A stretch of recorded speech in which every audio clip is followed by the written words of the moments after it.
Hey Capricorns, how y'all doing? Welcome. We're going to be doing your November monthly general reading here. Let's talk about this meditation. I am a bit befuddled. We'll figure it out together. So I saw the image of a bull, a white bull, actually, come to the forefront, and it was like stamping its hoof and doing the snorty thingy, and then I saw it grasp this really big pentacle. So here's what I know about bull energy. It is associated with the Ace of Pentacles, so that makes sense. A lot about material abundance, but there's also an aspect, they are associated with Tauruses as well, of course. There is an aspect, though, of standing or holding your ground, even a bit of stubbornness, but it feels like really strong conviction around something. I guess that's where the term bullheaded comes from. Then I saw this car. I don't know what kind of car it was. Saw these two headlights, almost high beams. And I saw this bull standing off against this car with its two high beams, and the bull was not going to back down at all. This white bull. You know, white buffaloes represent miracles. I think there's something to that. Anyway, they're facing each other off, and they just stood. It was like this impasse, and it was like a game of chicken. Like, who's going to move first? And neither side was backing down. It felt like I was watching a car commercial a little bit, where it's like, I don't know what the tagline would be of that, or what the marketing would be around that. But there was just something about this energy of like, I'm going to stand my ground and I'm not going to budge an inch. It was just a very strong energy around that. When I think about the color of the high beams, it's white as well. So, interesting. Interesting, Capricorn. Let's see what's going on for November. Oh, Lord. Oh, Lordy Lord. Starfish. Interesting. So, starfish. This equates to Gemini energy, which is about choices that are made in love, or choices made from love, or choices around love, right? But it's also about an inner and outer harmony with oneself, right? Starfish also speaks of, yeah, it is related to wish fulfillment, for sure. There's also an aspect here of the physical appearance of things, which I'm really drawn to, the physical appearance of things. Because when I think of the pentacles are about earth, you know this, you're an earth sign, which is all about things of the 3D, things that we can see and touch and feel and hear and taste and all of that. The 5 senses. There are 5 points to a starfish. Interesting.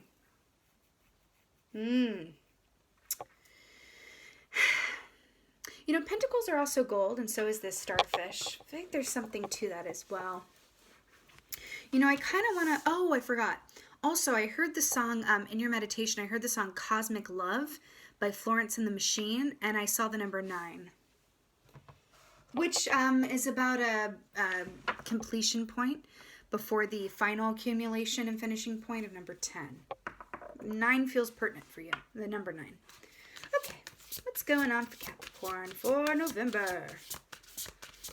I'm having really strong deja vu. Okay. Okay. The Death Key, Scorpio energy. So we are in Scorpio season. So when we're in a certain season, we, whether we are the sign of the season or not, we will be affected by its energy. So let's talk about Scorpio themes. Why do I always feel like Scorpio's been reading? So Scorpio themes are about death. It's about rebirth. It's about intense feelings. It's about processing things through an intuitive and emotional sphere. Okay? Now, I'm really obsessed with this Condor energy. There's this aspect of all of this is the stuff that many people would discard. But you know what I see? All of these blood and guts are keeping this condor's feet nice and warm and moisturized, honey. Was like, had some flaky, dry feet, and then came down and said, ooh, gush, gush. This is some moisturization. It feels like there's a certain energy about making the best out of something. Or doing even more than anyone would expect with what you have. There's something, you know what a good example I can think of at the top of my head is like, especially with like the Ace of Pentacles, is like you're given a certain budget for something and you create something that looks like it has a much bigger budget, and people go, how did you do that with that budget? It's like that, right? You're taking a penny and turning it into, a hundy is what it feels like.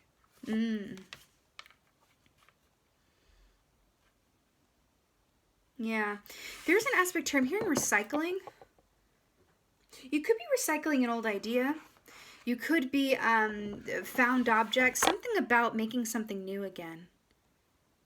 Maybe that's part of the car commercial. I'm seeing in my head. All right.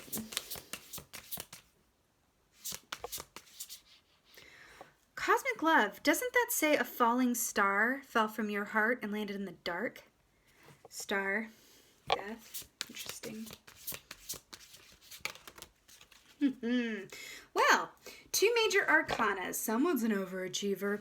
I want to, well, technically 3 major arcanas. I want to point something out already. First of all, Temperance here with the flamingo. Here's why I'm obsessed. This is Scorpio season, Scorpio energy, Sagittarius energy. They're successive energies. So this feels like a very particular brew that is going to yield quite the bounty here. It's really interesting. There is an aspect of secrecy, which is not necessarily a bad thing. Maybe even more privacy, but there feels like something that's in your energy or going on, that it's like you're saving it up until it's done to present, or there's an aspect of like, I'm going to sit on this for a while and let it gestate before I reveal it. There's something. A plan you're considering, a project you're working on, a relationship that you're considering, amending or going back to or re-envisioning for the future, something.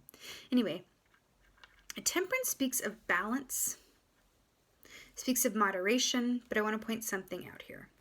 Let's talk about flamingos. Did you know that flamingo energy, well, flamingos are the totem for performers? Kind of makes sense. I mean, when you look at them, right, they look like they're performing standing on one leg, right? There's something to that. They represent actors and writers and singers. That's flamingo energy. So I do feel like there's a certain aspect here of you being at the forefront or in the limelight. I think that might be the car lights as well, in some way. I'm also really drawn to the rainbow here as well, which I really feel like this is about you are using all the tools at your disposal, and even some that maybe aren't, on the surface of your disposal, that you had to rummage around in the back of your garage for, honey, to really work with and make new again. It's like you're refurbishing something. Yeah, that's what it feels like. It feels like you're refurbishing something. You're recycling an old idea and refurbishing it into something new. You're refurbishing aspects of yourself. It's something, okay. This is really interesting. So what's the difference between a car that's refurbished and a brand new car, right? Well, actually, let's make it a building. Building's better. Let's say that you have a building and you want a new building where the old building is standing. You had to tear down that building to get a new one, right? But if you refurbish it, then you don't have to tear down the pre-existing building. You just improve upon it. You may remove parts and rebuild it, but there's something to that. It's like instead of breaking down and destroying completely, you're refurbishing something. It's interesting because the death speaks of a complete breakdown and rebirth and renewal, but it's like you're looking at this going, I'm going to modify that. Thanks. I'm going to modify those those edit points or that suggestion. I'm going to modify. It's kind of like when you're in Pilates or something and they're doing like just an example, it's coming to my mind. Like they do a pike to plank and you're like, I'm going to modify and do it on my knees. It's like you're doing what works for you in a way that feels right and good within your own personal space of balance and self-care. Feels really nice. I also feel like you're feeling like you're I just heard I'm onto something. I'm onto something. Oh my lordy lord. Queen of Wands. Obsessed with this. So she's my favorite queen. Here's why. The queen, wherever she is home. This queen always feels at home because she understands that home is a feeling. It's not a place. It's not a person. It's her. She is home. right? This also speaks of the home and the hearth and an aspect of just truly enjoying the more domestic pleasures and aspects of life, but it also speaks to self-confidence. The Queen of Wands represents self-esteem, right? So it could be that you're coming into your own in a way where you're feeling quite good in yourself, in your body, in your mind, in your spirit, in your soul, right? It's really beautiful. I want to point something out. Sunflowers, high beams with those car lights. It's interesting. Being in the spotlight. Oh my God. Well, we got there eventually. Yeah, there is star, spotlight, hello. Yeah, there is an aspect of being in the spotlight here. Illumination, some form of attention or focus or interesting. Where the rainbow meets the waterfall. There's something to that. I'm really drawn to that rainbow. You know, the rainbow comes after what? The rain, right? But it's like where the rainbow meets the waterfall, there's a refracted surface. Something that seems imperfect or not within a certain type is appreciated. Why am I seeing someone who was considered against type or out of a certain type, but they oh, well, that's a good example. Let's go with like Barbara Streisand. Barbara Streisand's a good example of that, I feel like. So Barbara Streisand, not exact. Oh God, please don't come for me in the comments for this. I'm not being shady. I'm just telling it like it is. And this is actually a story they tell a lot within the theater world, actually, where Barbara Streisand, super talented, obviously, but not exactly your typical conventional leading lady type, especially at the time where she was coming up. Let's just call thing a thing, okay?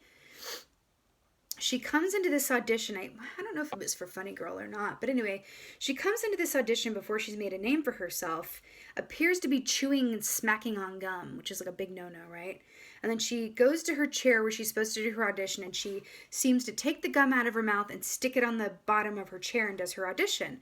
Well, needless to say, she made a huge impression on those casting directors, thinking, who is this broad coming in here smacking gum and putting it on the other side of the chair? What on earth?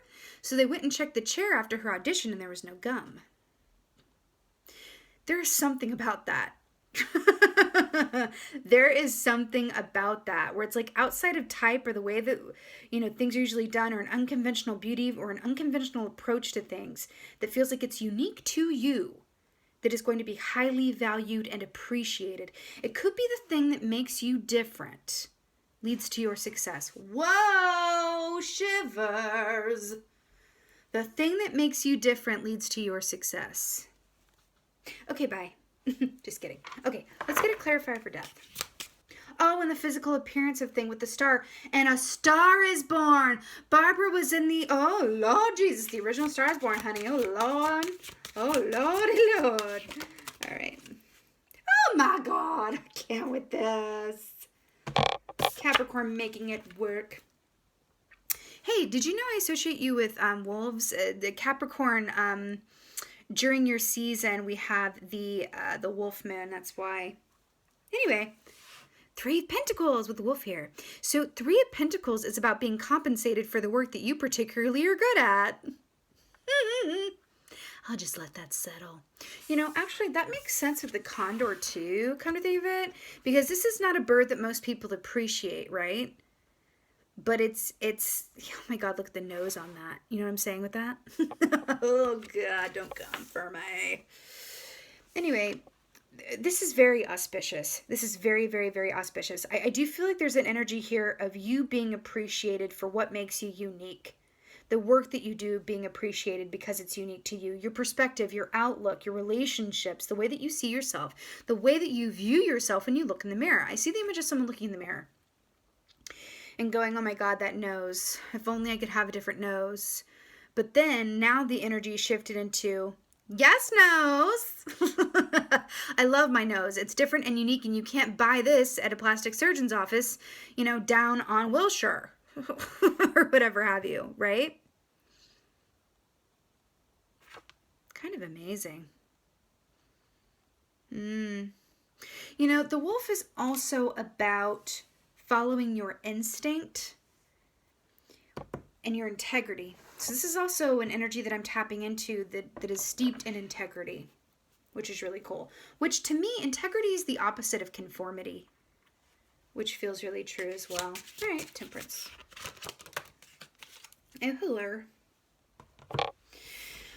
Oh, God, this is amazing. Oh, Lord. Okay, 7 of Wands with Temperance. This is really fascinating. So 7 of Wands traditionally, this is a lot of effort and feeling the need to defend your ground. Remember when I said at the beginning of this that it felt like there was this energy of standing your ground? Yeah, I feel like this is what this is saying with the 7 of Wands. This crocodile here is defending its position, going, no, this is my spot. There's prey nearby. You're not going to come for me right now. Y'all need to slide back into the water from whence you came and find another space on the embankment. Thank you very much. Good day. And I said good day. Right? But this is also about owning yourself and owning where you are. Do you see the what's that word? What's the word? Similarities here? You know, also crocodiles are also about timing. Knowing when to move, when to be still, knowing when to share something, when to keep it to yourself, knowing when the final draft is ready versus it needs more revisions, knowing when to bring something up in a conversation when your partner's having a good day as opposed to a bad day. Like it's that internal, clock crocodile represents. So there's something to that too. It's really beautiful, Capricorn. Also, this lotus energy here comes up from the muck and the dirt and the excrement, looks beautiful on top, right? Again, I feel like this goes back to the way that things appear, the physical appearance of things, right? And understanding that this is beautiful sitting on top, but you know what also is beautiful? All the mud underneath it that keeps it afloat and acts as its foundation. Okay? Acceptance. Acceptance of self. Queen of Wands. Oh my God. Just take that gorgeousness in. The Empress. To clarify the Queen of Wands. These are very similar energies. I like that they're repeating here. Ooh, it's a Luna moth. Interesting. So the Empress is about something gestating, right? Because she's usually depicted as being pregnant. Is that a little baby down there? Yeah, a little baby down there. In the Mother Earth womb here. Little fox baby. So this is about letting something gestate and grow before exposing it or birthing it into the world. So we were just talking about that, right? That's an aspect of this key. Another aspect of Empress energy is believing it before you see it. Believing in something without needing physical evidence of it, right? That's hugely pertinent here. Hugely pertinent. So both of these ladies are chilling, right? It's a very sturdy, grounded, confident energy here, right? And I'm going back to your initial meditation with the bull and the headlights, right? I feel like there is this, pervading energy of I'm standing my ground in a way that feels empowered, right? Foxes also represent a clever way of going about something that's not overt, right? Going about it a different way. Remember what I said about being given a pretty scarce budget and then creating something that looks like it's 10 times the budget that you were given and someone going, how did you do that? That is Fox energy all day long. And they're like, I have my ways. I know people, right? This is really beautiful here. It does feel like something is gestating. It does feel like you're in an energy and moving into a time period that involves you emerging from a sort of stasis or cocoon, as it were. So I'm drawn to the moth, and emerging as the moth. And moth energy is very much about being seen, right? The light and the dark. It's also about being in your fully formed self and being the unique aspect of yourself in a way that is not hiding anything, but almost emphasizing the aspects of you that are considered to be less than conventionally perfect, beautiful, admirable, wanted, whatever have you, desired, right? This is really beautiful.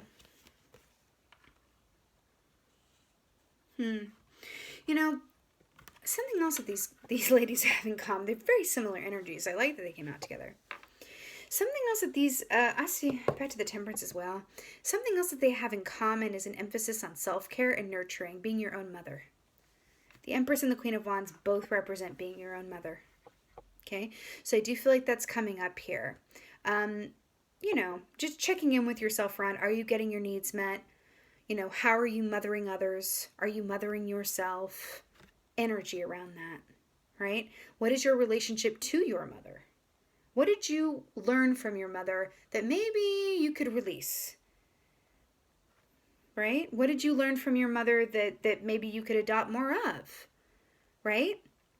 There does feel like there wants to be some energy around looking about your relationship to your maternal aspects of yourself, and even possibly for some of you, your actual mother. Okay? Beautiful. Wow. Oh. I'm not sure what kind of flowers these are, but these look like stars. Where are they? Here and here. Yellow stars. Beautiful. Let's get an oracle. Why don't we, though? Ooh. Oh, God. Oh, it's so good. Let's talk. The lower world. Okay. First of all, I want to point out this is the world tree from the shamanic tradition. Ooh, come here now. You also have this tree here, which is above ground, and this is below ground. So technically it's like this, which is cool. Okay. Let's talk about this. The lower world is your subconscious.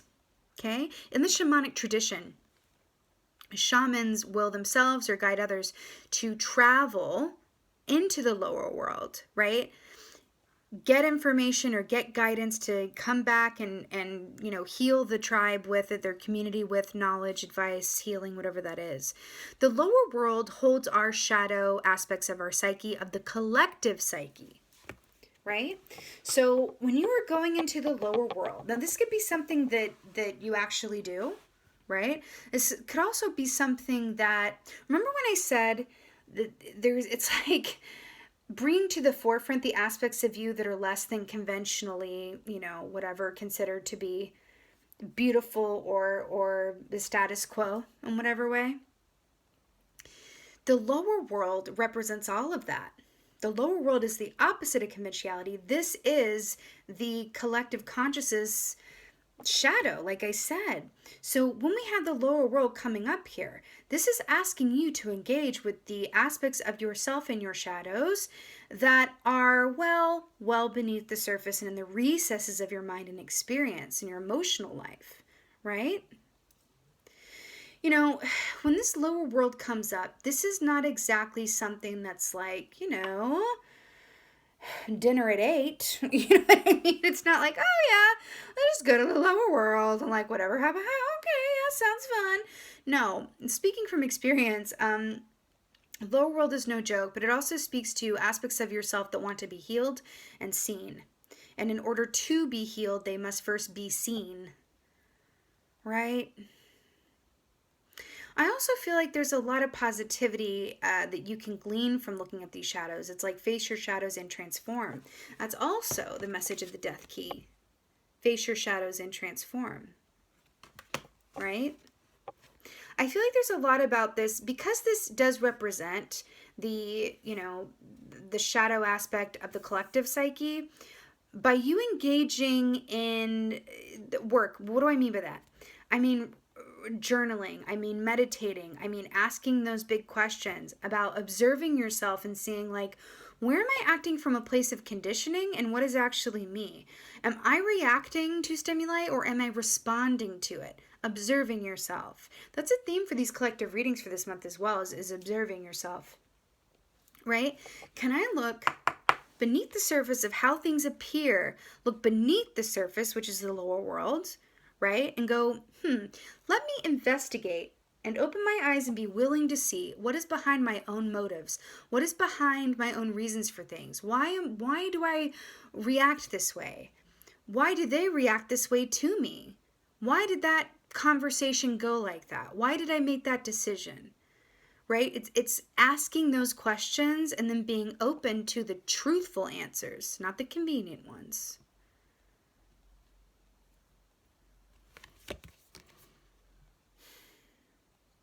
You know, another portal into the lower world too, you can look at it this way, is dream work.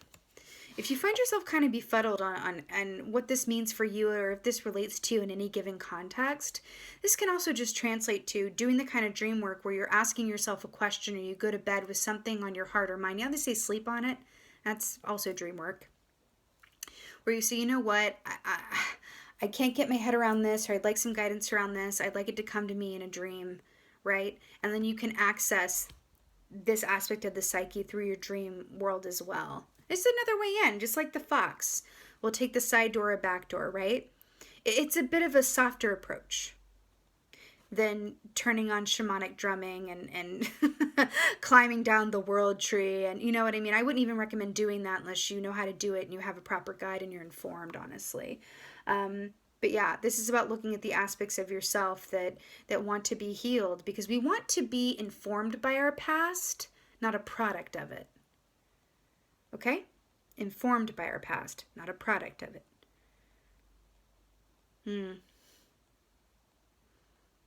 Yes.